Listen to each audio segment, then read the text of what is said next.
Good morning, everyone. It's wonderful to have you all here today for our webinar, Fresh Thinking on a Tired Subject, Toll's New Driver Fatigue Management Standard.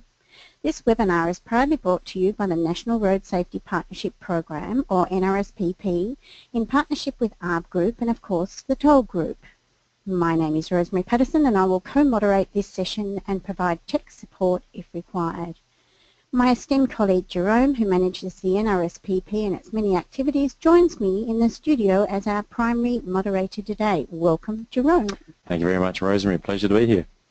And for those joining us for the first time, could you tell us a little more about the NRSPP and its purpose? Certainly.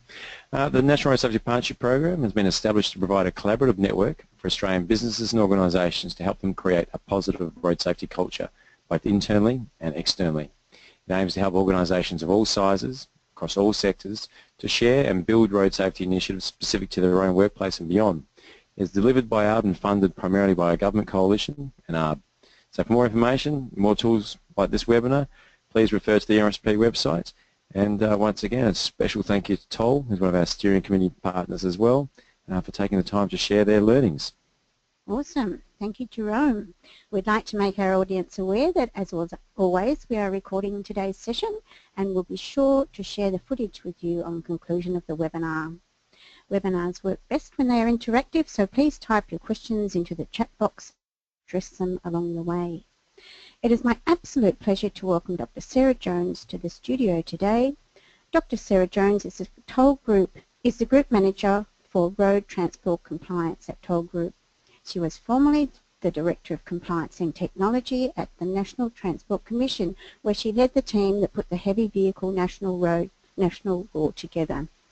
Dr. Jones was named one of Australia's 100 Women of Influence in 2013 for her work in transport policy and as one of the country's foremost regulatory experts in the transport space. So welcome, Sarah, and it's over to you. Can't wait to hear more. Thank you so very much, Rosemary and Jerome. It's a real delight to be here to talk about a subject that has absorbed me over the past year and a half. I'm really pleased to be able to share some of Toll's thinking with you.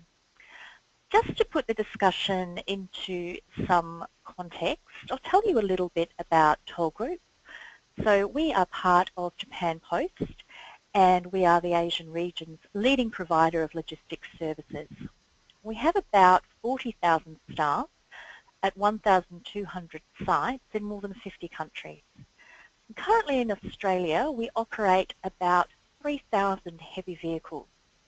So our size and scope do make us atypical in the context of the industry, where approximately 70% of operators have only one truck, and we are part of the less than 0.5% of operators who have fleets with 100 or more trucks. So I think it's important in the context of this discussion to bear in mind Toll's atypicality. So why is it that we have spent the last year and a half thinking so deeply about fatigue and its potential impacts? What we know at the moment is that fatigue is the predominant cause of about 12% of serious injury crashes involving heavy vehicles in Australia. Now, several years ago, Professor Anne Williamson did a really interesting study whereby she compared the responses of two separate groups of people. So one of those groups were blowing 0.1 blood alcohol concentration. The other group had been kept awake for more than 24 hours.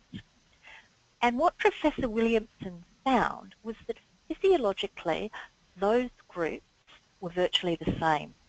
So same response times, same reasoning, same capacity, which I guess yields a really interesting rhetorical question, which is that would you put somebody behind the wheel of a truck who was blowing 0.1 blood alcohol concentration?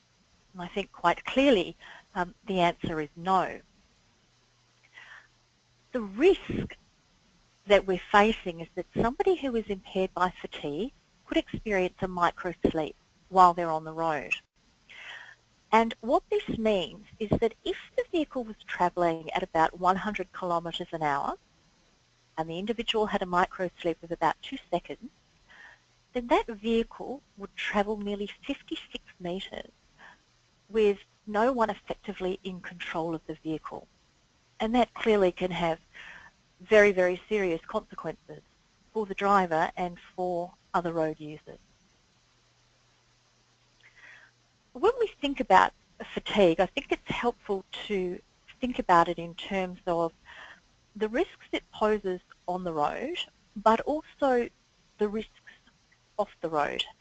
And I think we have perhaps a tendency in modern life to think of fatigue as just part of life, just part of how it is. I mean, we're all busy, we're all tired, we all have a lot on our plate. Now, I think that sometimes this can feed into a sense of complacency about fatigue and perhaps prevent us from thinking about it as a risk that we need to manage. So on the road, what we know is that people who are impaired by fatigue are more likely to have inappropriate lane deviations. Their steering responses are slower. They have slower responses to changes in speed of other drivers and greater variation in their own speed.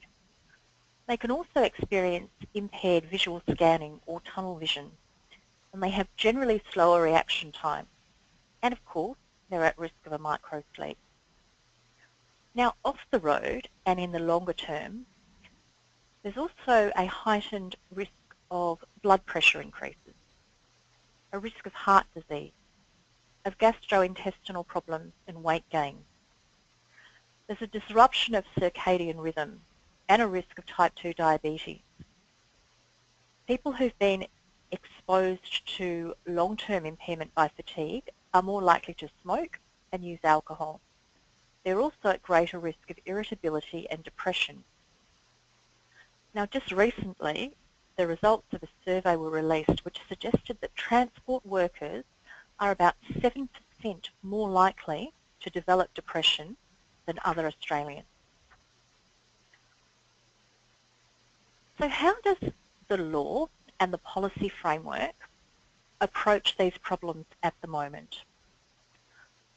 Well, for most of the industry on the eastern seaboard, fatigue is defined in the Heavy Vehicle National Law and its supporting regulations. And those fatigue laws apply to drivers of vehicles 12 tonne and above. Now, it's important to note that the Heavy Vehicle National Law generally applies to vehicles 4.5 tonne and above.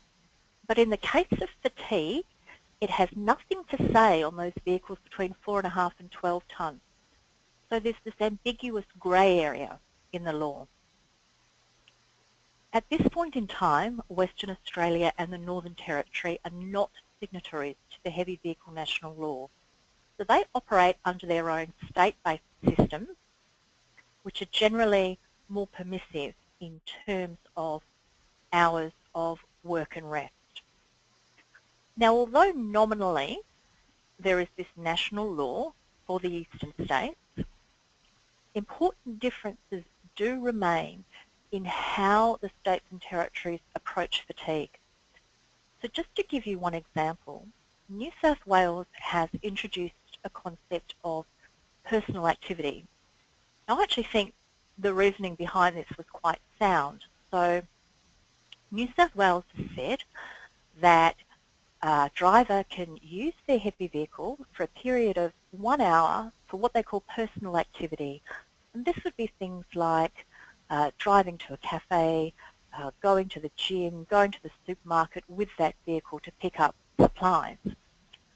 And in that jurisdiction, that can be counted as rest for that period. But as soon as that driver travels either into Queensland or into Victoria, those jurisdictions count it as work. So all of the various transport operators and drivers need to be mindful of these quirks and variations between states. Now, when it comes to the Heavy Vehicle National Law, it basically has two decrees where fatigue management is concerned. So the driver needs to do two things. First of all, they must comply with prescribed hours of work and rest. Now that, relatively speaking, is fairly easily done.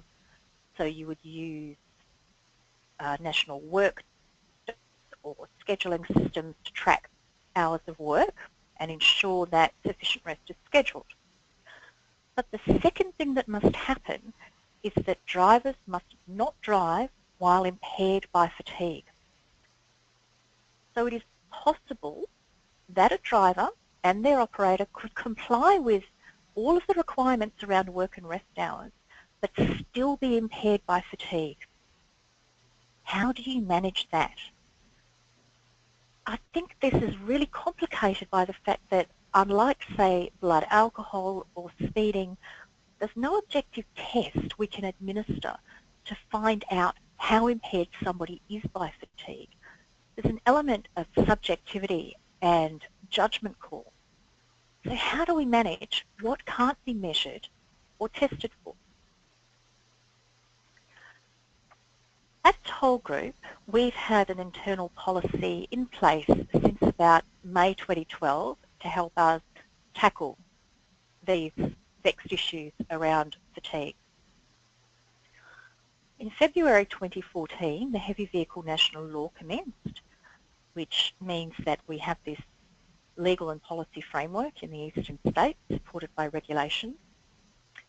So we felt in 2015 that it was timely to revisit our approach to fatigue and to consider whether our policy was really hitting the mark. The questions we asked ourselves were, well, does our policy clearly explain our obligations? Are our expectations about fatigue management clear to our people? Can we improve our policy in any way? We also wanted to get a toll-wide view of fatigue systems and processes, identify our major risks, and propose ways in which we could potentially manage this.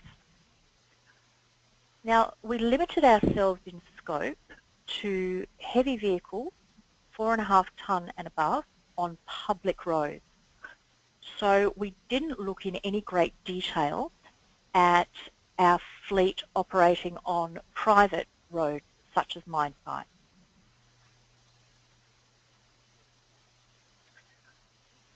In order to give you some idea of what we're up against in managing fatigue, I'd like to tell you about some fatigue-related incidents that we have experienced at Toll Group. I had a look through our records and determined that over a 12-month period between 2014 and 2015, we had about 53 fatigue-related incidents whereby fatigue was the primary causative factor in incidents. Now, most of those incidents are related to record-keeping issues, but we did have one fatality, and I'd like to talk to you in some depth about that fatality because it really illustrates, I think, the nature of the risks that we have. What happened was we approached a subcontractor to do a piece of work for us, and that subcontractor put together a 2-up driving team to equip the task. The vehicle that was used for that work had a sleeper berth in it. If you've never seen what a sleeper berth looks like, you can see a photograph here of a typical sleeper berth. So those two drivers embarked on their journey, and along the way one of the drivers experienced fatigue and he hit the road and that vehicle rolled.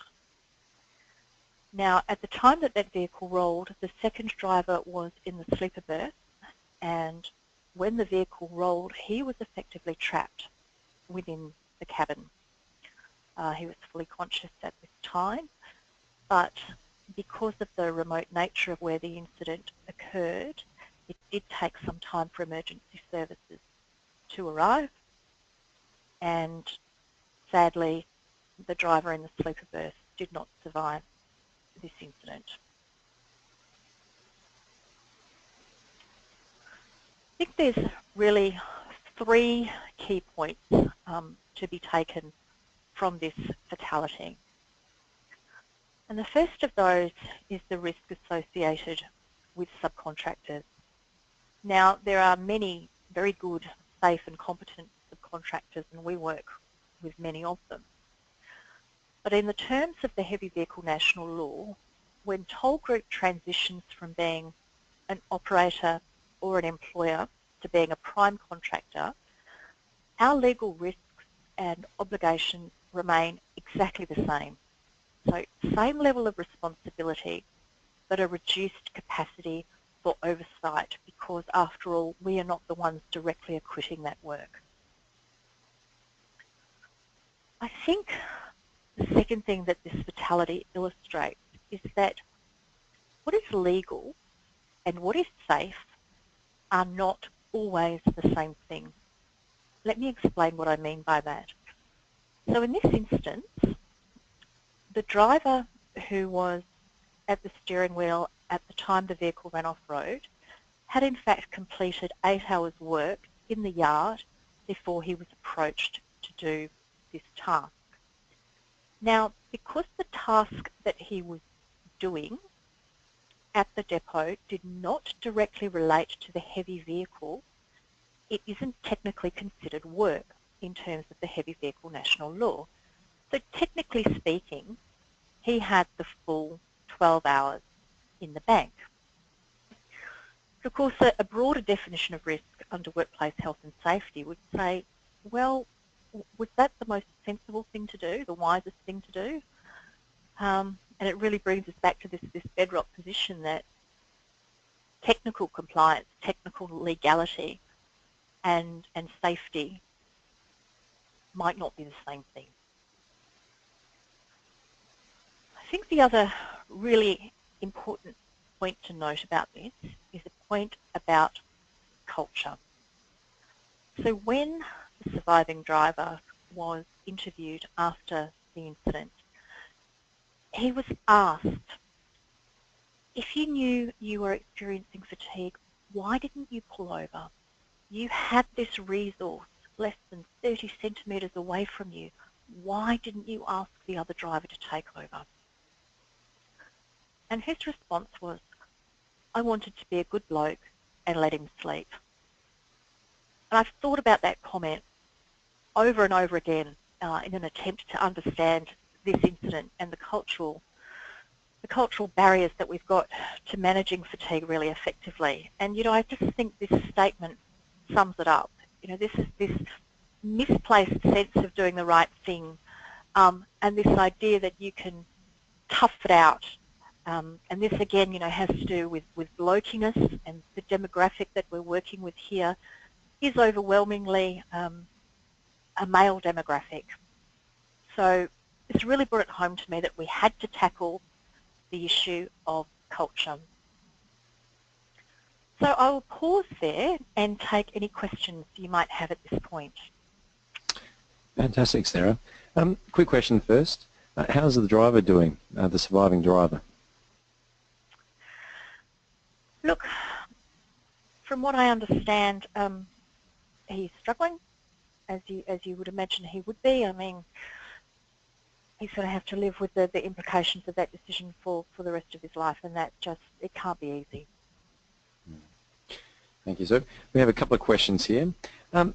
This one's quite an interesting sort of take on it. You mentioned that question around how do you measure fatigue or fit fatigue. Is there much of a difference with regards to fatigue from a result of lack of sleep to fatigue from, say, heavy exercising? Is there a difference in how a treat or a driver may be behind the wheel?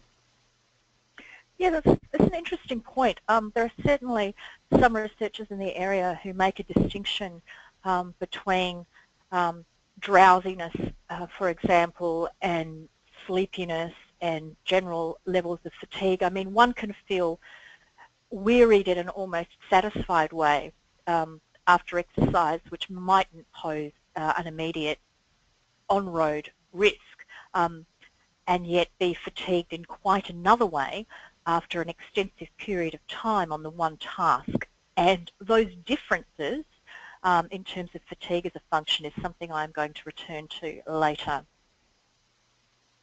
Thank you. Another question here, just drawing on that sort of angle. Distraction and fatigue. I think this back to the original sort of very first webinar RSPP did with Greg Smith looking at in-vehicle camera systems. There's a lot of questions around the impact of distraction. Is there much of a link between distraction and fatigue as well? We don't know is the short answer, but you're certainly right that the use of our in-vehicle cameras is suggesting that some incidents that at one time we might have put down to fatigue, when you look at it on the camera, actually appear to be more about distraction.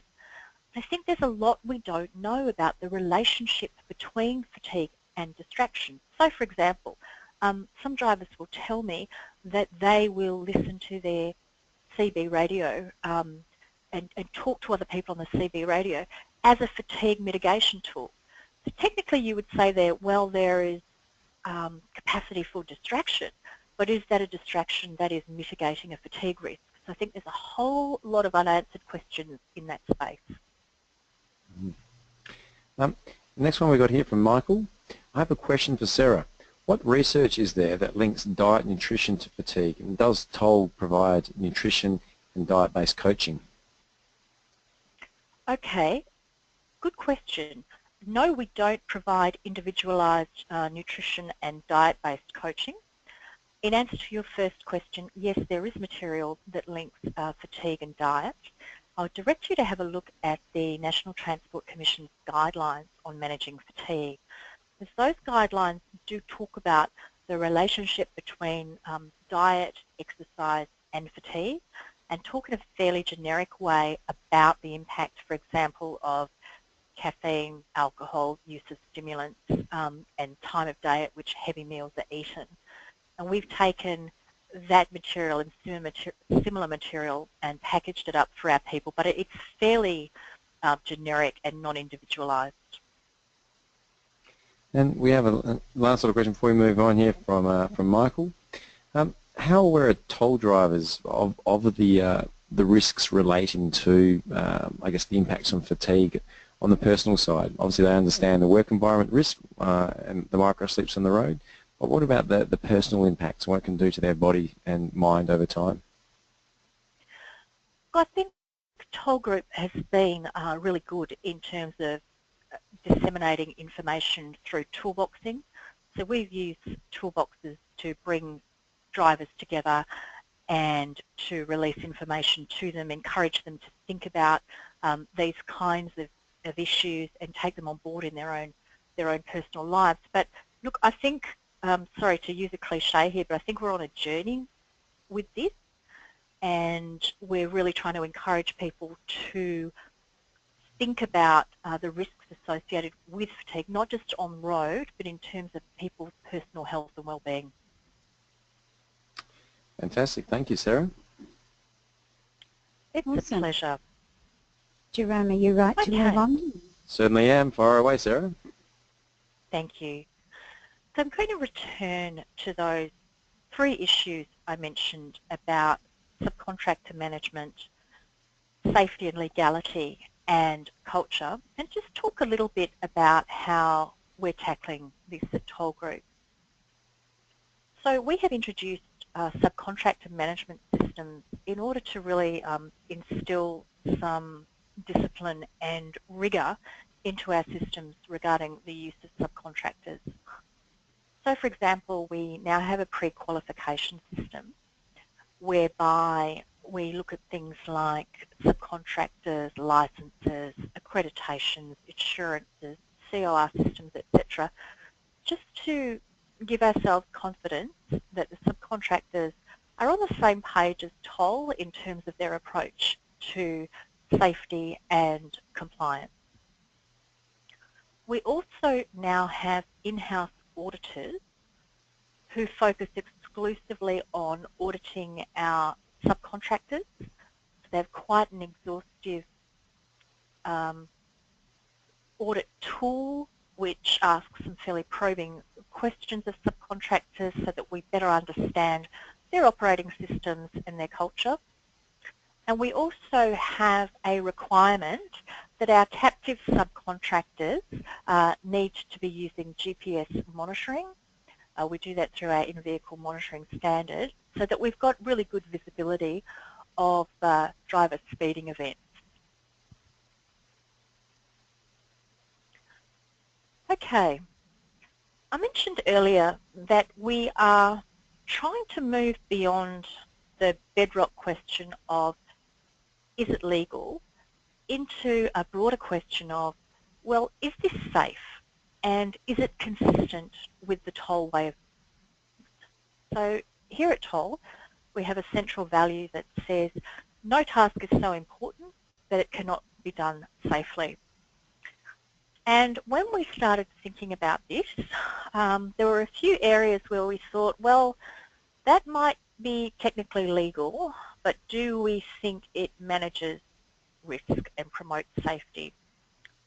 So, for example, we've taken the decision that we will not operate to the Northern Territory system in that jurisdiction.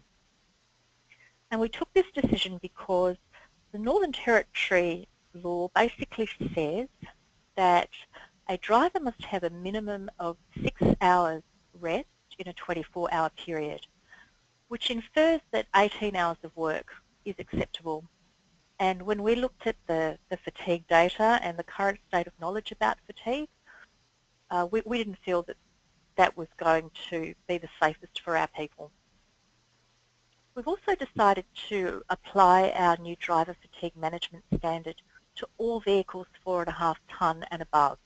So we've effectively eliminated that ambiguous grey area in the heavy vehicle national law, and we have decided that for those vehicles, standard hours will be our default position.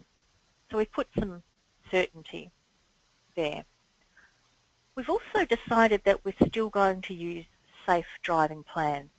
Now, for anybody listening who's not familiar with a safe driving plan, basically what this is a plan that says, well, this is the task that needs to be done. This is how long we expect that you would be driving for, and we approximate how long it would take an individual to do the task considering the road environment, safe and legal speed, etc., and any other associated tasks like loading, unloading, fueling, etc. And we indicate to the driver, on the basis of how long we think the task will take, what rest breaks they're required to take in a statutory sense, of course encouraging them to take discretionary rest as and where they need it. Now, safe driving plans were mandated by the Road Safety Remuneration Tribunal in their first order. That tribunal no longer exists, and we had a pretty lengthy discussion in Toll Group about the value that safe driving plans brought, and we've decided that we're going to continue using them. We're also encouraging the use of discretionary rest.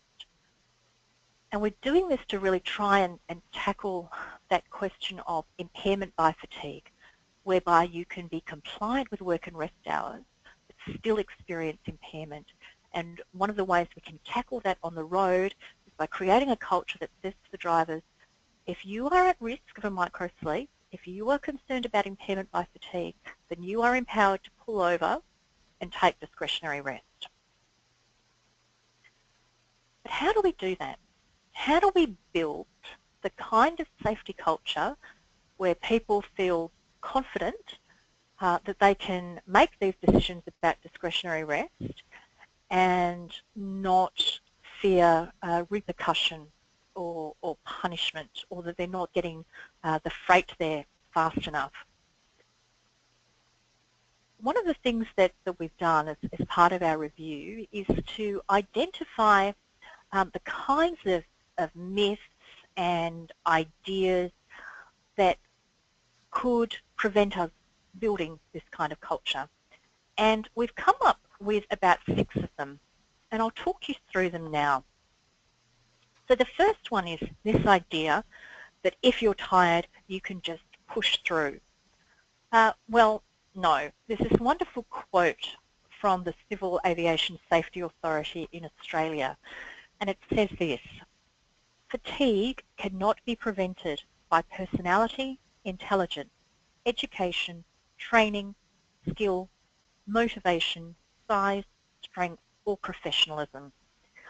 In other words, fatigue is a biological imperative, and it needs to be managed by taking rest. So it's not an aspersion on the individual if they decide to take discretionary rest.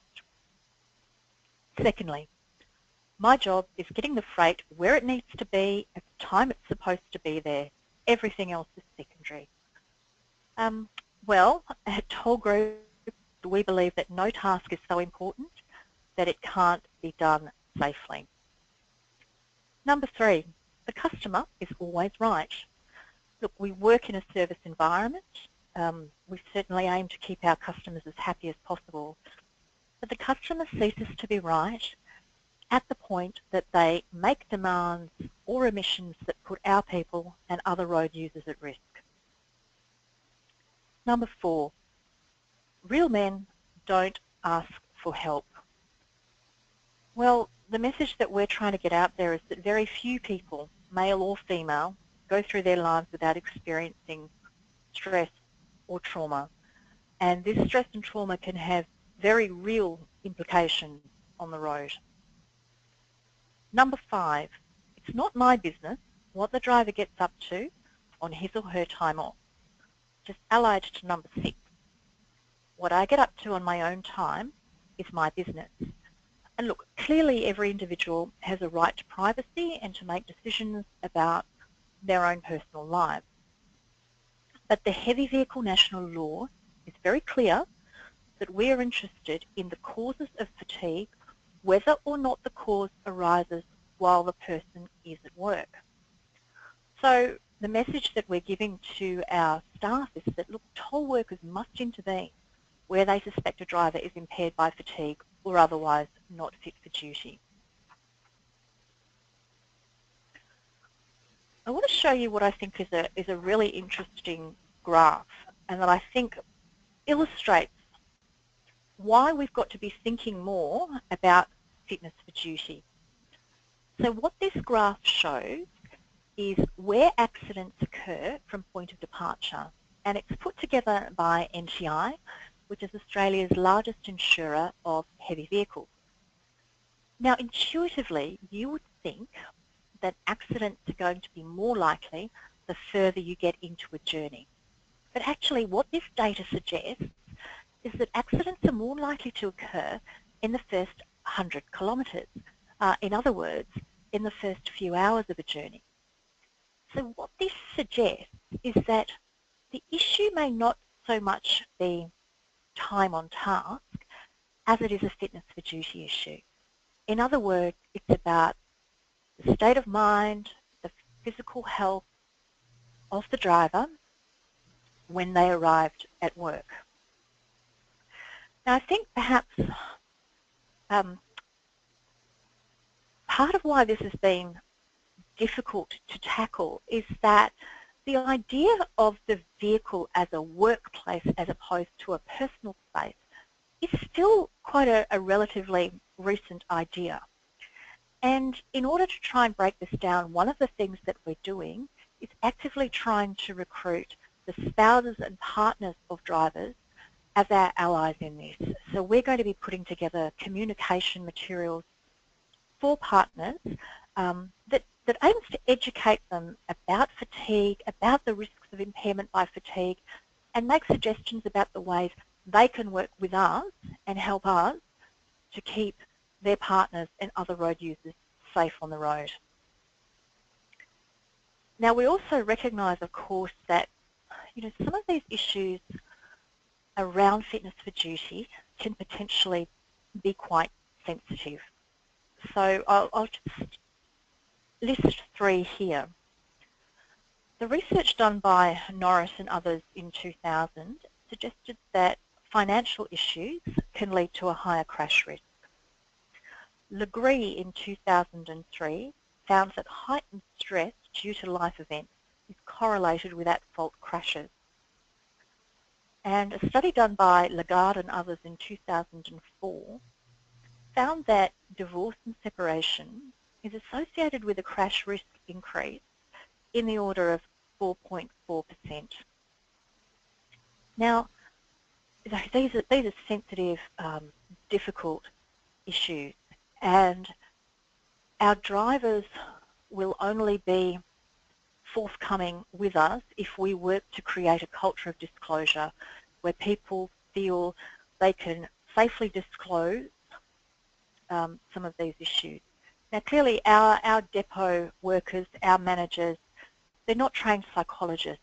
They can't and I can't fix these problems, but what we can do is create an environment where people feel comfortable disclosing and where we can direct them to the very good resources that we have to assist people manage these life events. So we have an in-house chaplaincy service here at Toll Group and employee assistance services as well, and we're actively encouraging their use. I think when it comes to cultural change too, it's really important to have peer-to-peer communication. I mean, certainly I talk to drivers and schedulers, you know, and they're very receptive and very helpful, but I'm not sitting in a cab driving. I can't bring that experience and I guess, you know, that authenticity to drivers. But hearing a message from one of their own, from their peers, is incredibly powerful. And we have an interview that runs for about 12 minutes with one of our drivers. He's a New Zealand driver. His name is Paulus van Zandvoort. And Paulus was involved in a very, very serious incident whereby an oncoming truck driver had fallen asleep at the wheel doing about 130 kilometres an hour and hit Paulus's vehicle. Paulus was extremely lucky to survive. Unfortunately, the oncoming driver did not survive that incident. But Paulus talks very candidly and very powerfully about how that incident has affected his physical health, his family life, his mental health, and how it has really made him rethink the dangers of fatigue. You know, at one point he makes this comment where he says, I always thought I was bulletproof, 6'5" and bulletproof, but it's not the case. And we're finding our people are really receptive to that peer-to-peer communication. Okay, I will pause again at this juncture and take some further questions. Excellent, thank you, Sarah. I've got a question here from Fred. Early reviews of the fatigue laws suggest that rest at home is not beneficial because of the potential for life to intrude. What is Toll doing to avoid these factors affecting drivers? Well, that's interesting. Most of the research that I've looked at suggests that a driver is more likely to get restorative rest if they are in their own environment at home. And it's for that reason that in some of our line haul businesses we have a shuttle run system whereby the drivers change along the way but the freight keeps going. They're certainly interested in looking at any material that suggests differently. I guess in that case it sort of depends on how things are changing in that driver's life as well. Absolutely. Yeah, you're right. Mark asks here, how successful have you been in breaking down that toughness culture? Like, how have you found engaging with the drivers? Are they really buying into the journey? You know, I can probably give you a better informed answer if you come back to me in another 2 years and ask me that question. For the moment, I will say I've found people to be receptive in talking about these matters. We've got a two-pager that basically summarises those myths and the reality, and I keep saying to people, does this resonate with you? Do you recognise our workplace in this? And they all say, yep, absolutely, there's material in here that I can use to tackle these ideas. So again, cliche, we're on a journey with it. Check in with me in another 2 years. Well, Mark just shot me a quick follow-up comment saying here, thanks Sarah, I only asked because I'm up against the same culture and we started with engagement similar to you. So sounds like you're certainly not on your own there. Oh, good. Best of luck. Yeah, the next one here. The idea of safe driving plans is good in theory, but in practice, traffic delays, detours and other impediments will often not allow the plan to be put into practice. Ultimately, the drivers need to have full awareness of his work hours and follow a set fatigue rule set. If it says pull over to rest, then rest irrespective of the safe driving plan. Your thoughts? Yeah, look, I completely agree. The safe driving plan is a plan. It's not set in stone and it's not intended to be. It doesn't replace the need for the driver to make decisions based on how they're feeling and the level of risk they feel they're at in terms of impairment by fatigue. But I think part of the value of using a safe driving plan is if that driver is on the road and they discover that there's a change, for example, to traffic conditions or road conditions, then at the completion of their journey, they need to be relaying that information back to the schedulers so that schedulers are taking account in the next safe driving plan they do for a driver on that same route. So I think it's really a consultative process, an iterative process, and that's, to me, the value of the safe driving plan.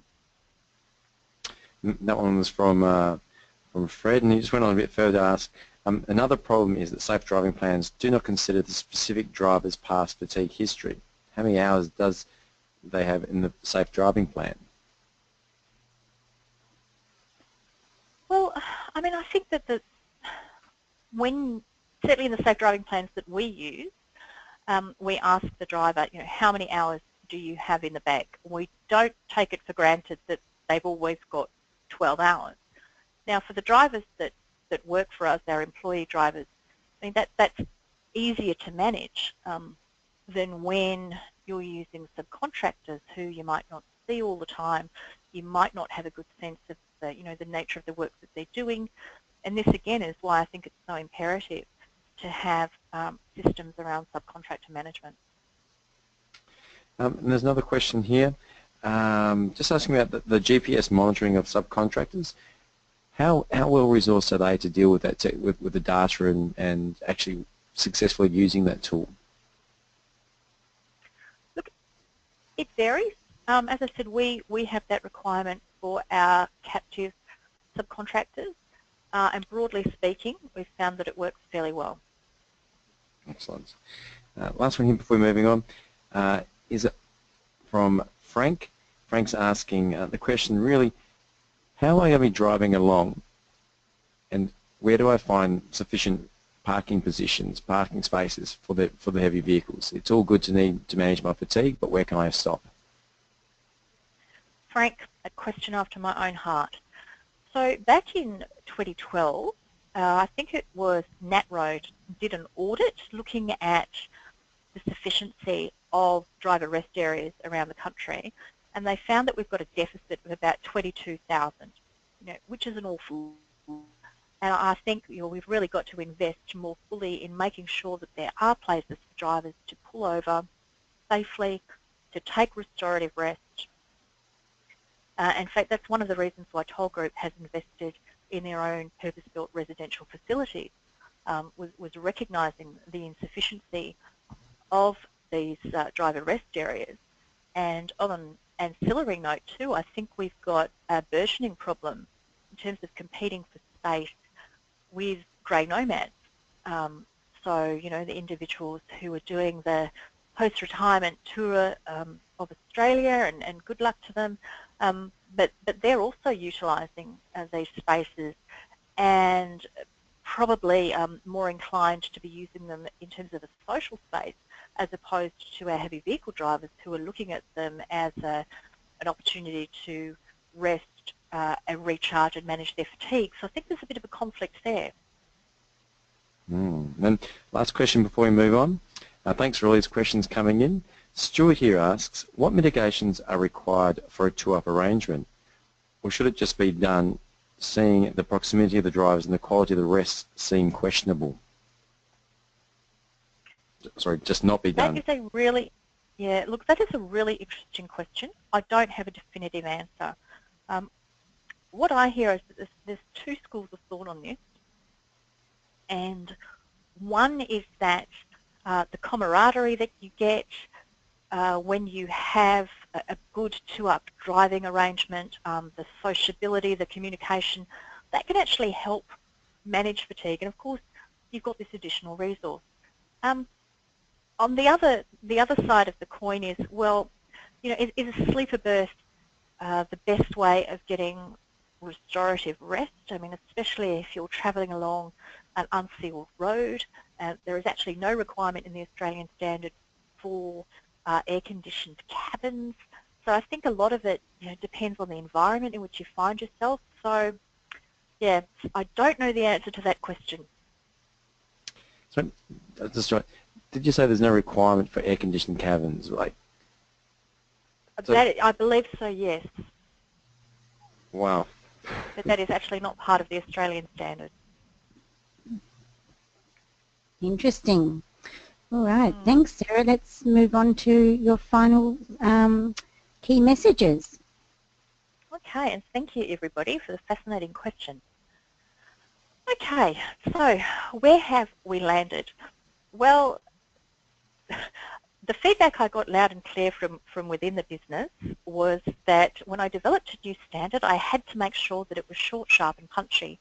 Our previous standard ran to more than 20 pages, and operational staff, you know, just said to me, look, if you want operational staff to read something, you've got to make sure that it is unambiguous and able to be read in a short sitting. So our new standard runs to 3 pages.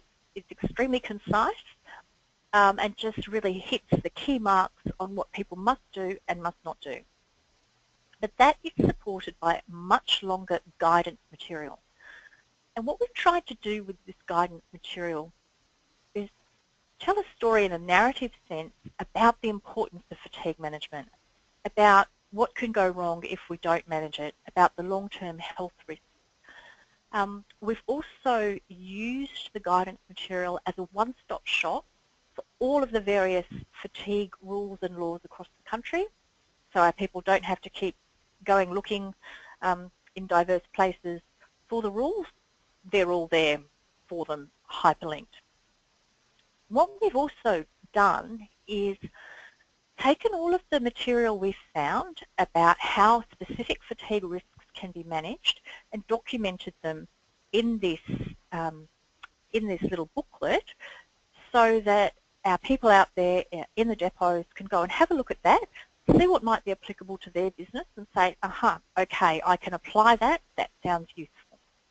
So it's really material that provides the current state of knowledge about key fatigue risks and potential mitigation strategies. Now, on top of that, we have introduced a new requirement that all of our business units need to have their own specific fatigue management procedure. And the reason we came to this conclusion has got to do with what we know about fatigue. So let me explain what I mean. So we know that fatigue is a function of 3 things. 1, poor or inadequate sleep. So how restored are you? The second is time on task or duration on task. So we know that, broadly speaking, most human beings will tire the longer they do something. And the third element is the nature of the task. So most of us will tire more quickly if we're doing something that is monotonous or repetitive. So when you think about these 3 points in the context of transport, you begin to see that the kind of fatigue risks you might have if you're doing line haul or long distance driving, which involves long stretches of the one task, are quite different to the kinds of risks you'd be exposed to if you're doing pick-up and delivery work, which has the inherent stimulus of stopping, starting, loading, unloading, engaging with customers, etc. So we've gone to the business and said, well, you know, the risk mitigation that we apply is going to vary depending on the nature of the risk. And these are things like the nature of the load, the route, the customer, driver experience, subcontractor, the fatigue risks I've just mentioned, and what you can do about them is really up to the business. They're the ones who have the specific knowledge about the nature of their task. So at the moment, we've got business units thinking hard about what is applicable to them. Now, I mentioned earlier that one of the things we've done with that guidance material is provide direction about a whole host of different mitigation strategies that won't be applicable in all circumstances, but that we want our people to think about whether they're appropriate. And one of them we're recommending for higher risk businesses is technologies. And I just want to talk briefly about one of them we've been using, which is a driver state sensor, or DSS.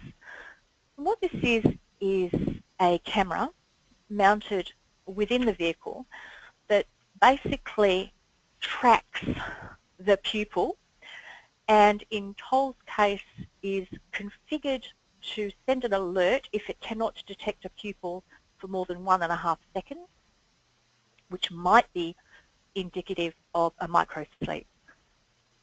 So if that happens, a couple of things happen. First of all, the driver's seat vibrates and there is an in-cab audio alert that sounds. It's quite a jarring sound, but it will certainly jolt the driver awake. Secondly, that material is reviewed at base. The driver is to pull over, call into base, talk to their manager about what they've experienced, whether they think that they might be having at risk of a micro sleep or impaired by fatigue. They will make a determination about where to go from there. But certainly we've had quite a bit of success with this system, but I think it's really important to make the point that the technology itself does nothing more than provide evidence that a fatigue event might have occurred or might be occurring. It doesn't in and of itself provide the panacea. It doesn't, for example, get to the root cause of what that fatigue might be and put strategies in place to provide it. But we found that coupled with that piece, this technology can be really quite effective. Okay, so where does Toll Group go from here? Well, I have about 440 staff to speak to across the country. We're doing face-to-face rollouts of our new standard. They're quite interactive sessions. I always learn something new. We've put together some toolbox training materials around fatigue, and that includes that interview with Paulus that I mentioned earlier. We've also developed some training materials on fatigue for our drivers and operational staff, and we built those scripts in-house and we host them on our Learning at Toll site. We're going to be doing some customer education and communication to spouses and partners of drivers, as I mentioned. We're also very keen to share our findings with regulators and enforcement in order to, I guess, inform the next wave of reform that comes through with fatigue, and also share our findings with the rest of industry through initiatives such as this webinar. Okay, I'll hand back to you, Jerome. Fantastic. Thank you, Sarah. We have a pile of questions here to get passed on to you now. So the first one's from Victoria. The graph showing percentages of crashes due to fatigue as a function of hours driving seems to conflict with the accident distance from point of change. One shows crashes most likely to occur in the trip by distance, the other that crashes most likely to occur later in the trip by time. Can you please explain that? That is a really fascinating question, and I think the answer lies in those three different functions of fatigue that I mentioned. So going back to this graph, this shows that there's an exponential increase in crash risk after about 12 hours. Now, Our regulatory framework in the eastern states is currently managing that pretty well by saying you can't work more than 12 hours in a 24-hour period unless you are accredited under BFM or AFM. So broadly speaking, the regulatory framework is managing that current risk. But what that other graph from NTI is suggesting is that we've got a fitness for duty issue, which is not about time on task, but about restorative rest. So I think there is an underlying policy question there about whether the amount of mandated rest is sufficient, or is it something else that's causing these fitness for duty issues. So Victoria, I don't think there's a contradiction in those two graphs as much as I think they're a reflection of different functions of fatigue. Thanks for that. Great answer. I think this sort of flows on this nicely from Mark. What tools do you provide to give visibility and education to drivers and operational office staff on how to monitor and manage their fatigue and fitness for work outside of work hours? So we have a section in our guidance material that talks about factors like sleep hygiene, so how to maximise your restorative rest, talks in a general sense about lifestyle factors like diet and exercise, and talks about that broader health and well-being piece. So, you know, the importance of disclosing if there are issues occurring in your personal life that might have an on-road impact, and encouraging people to access the resources that are available to them in terms of counselling. Thanks. Fiona here asks, is TWU involved in helping Toll get these initiatives out and encouraged? No, I haven't involved them to date. Thank you. Photius, I knew this one was going to pop up at some stage. Photius here is asking, is Toll planning to adopt the EWB when NHV releases it, which is planned for 27 as a voluntary system? The Toll Group is very supportive of the concept of electronic work diaries. I think there's two reasons for that. The first is that a good electronic work diary is going to take the guesswork out of the system. You know, I mentioned earlier the regulatory framework here can kind of be complex and duplicative. So if you've got a system that is forewarning you about when you're going to be due for a break, I think that can take some of the stress out of it for the driver. The second thing I think is really positive about electronic work diaries is the data that they're collecting can differentiate between the inadvertent human error, to which we're all prone, and the systematic, deliberate flouting of the rules for commercial advantage. And I think that's a really important distinction. I will say, though, that the Toll Group believes electronic work diaries should be mandatory rather than voluntary, because the risk with a voluntary system is that people who are motivated, perhaps not to be transparent, can continue using the existing system, whereas people who are motivated to do the right thing are probably going to be more visible. Thank you. And Chris here is asking, is the driver state sensor something that is used by Toll on public roads as well, or just mining at this stage? And would there be a move to mandate this technology in the full fleet? So at the moment, it is used largely on private roads, although it is in use on public roads, but less frequently. Look, we haven't mandated its use across the fleet at the moment. The approach that we are taking is a risk-managed approach. So we're saying, you know, if you feel that there is a particular risk to do with fatigue, then a driver state sensing machine might be the appropriate mitigation strategy in your business. And Stuart, I've got a question just following on that again. Hello, what solutions have been found to address, oh no, my mistake.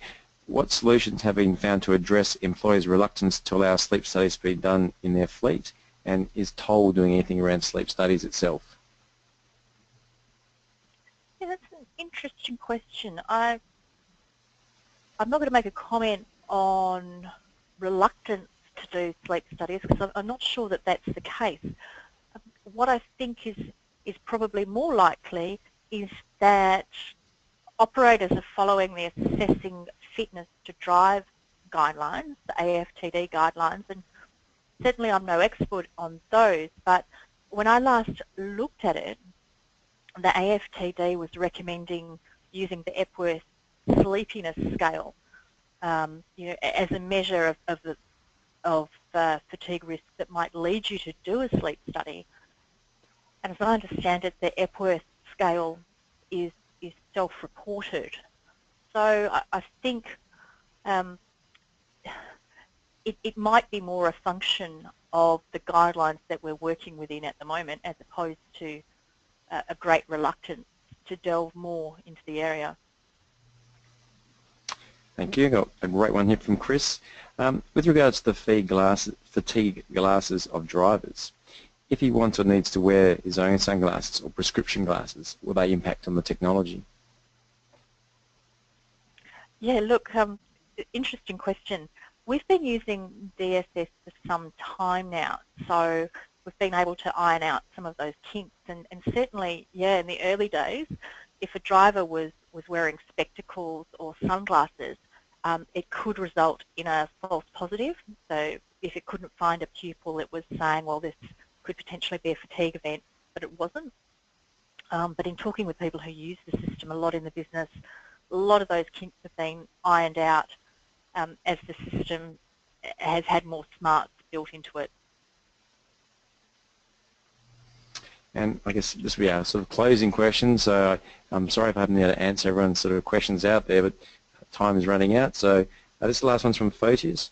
He's asking about sugar, caffeine intake such as coffee, Coke, Red Bulls, etc.